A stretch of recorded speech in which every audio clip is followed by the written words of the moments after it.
Certains lecteurs m'ont demandé comment j'avais pu passer autant de temps avec un homme que je n'aimais pas. Parce qu'un certain nombre de mes lecteurs ont eu l'impression que je n'aimais pas le personnage dont je parlais.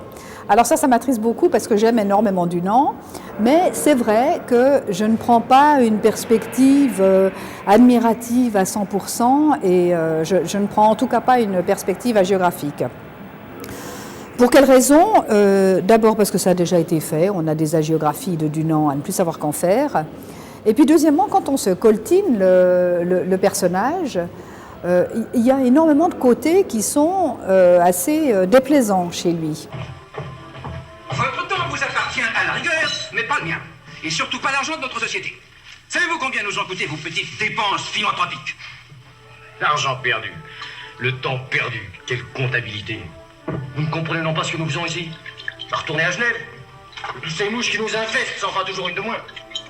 Ce sont des mots que vous regretterez. Ce qu'on pourrait imaginer comme des défauts fâcheux de Dunant ont été directement utiles à la création de la Croix-Rouge. Ces défauts notamment de ce qu'on a pu trouver comme du snobisme ou de la mégalomanie, c'est grâce à ce snobisme et c'est grâce à cette mégalomanie qu'il a pu avoir le culot d'imaginer quelque chose comme la Croix-Rouge. Place pour le concert. Pas de place pour le concert, voilà ce qui les préoccupe quand je leur raconte ce que j'ai vu. Mais savez-vous que nous n'avions même pas de faille, nous? Rien pour balayer les flaques de sang. Et Kraus, le chirurgien autrichien, qui a fait des miracles, a vomi en sur d'une cuisse. Et on m'écoute poliment, mais on se précipite pour applaudir de l'Offenbach. Je ne voudrais pas que c'est à pleurer de découragement. Monsieur ne veut rien prendre. Oh, rien, merci. Les grands hommes ne sont pas grands. Pas toujours grands ou pas grands dans tous les domaines. C'est une chose qu'on admet absolument chez les artistes. On trouve normal que Wagner ait été un homme difficile ou que Racine ait été un mari insupportable, mais on l'admet beaucoup plus difficilement de la part des humanitaires, comme on dit, ou des philosophes, par exemple.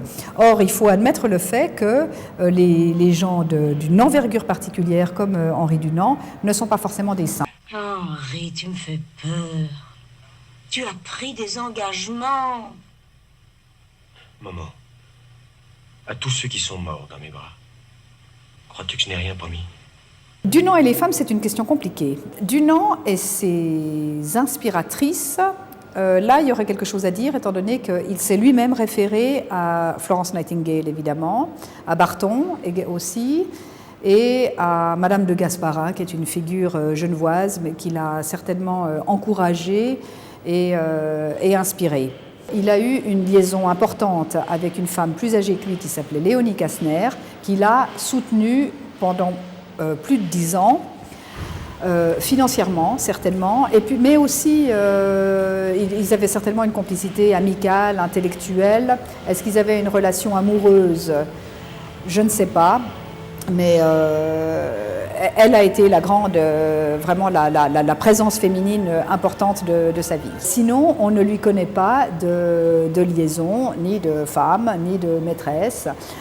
La question s'est posée de savoir s'il était homosexuel. Je ne pense pas, parce qu'on lui a reproché énormément de choses. Il a eu énormément d'ennemis qui ont fait courir des bruits sur lui, qui ont tenté de le discréditer. S'il avait eu des affaires homosexuelles connues, je pense que ça se saurait. Vous savez très bien. Je sais quoi? Bonsoir, Lizzie.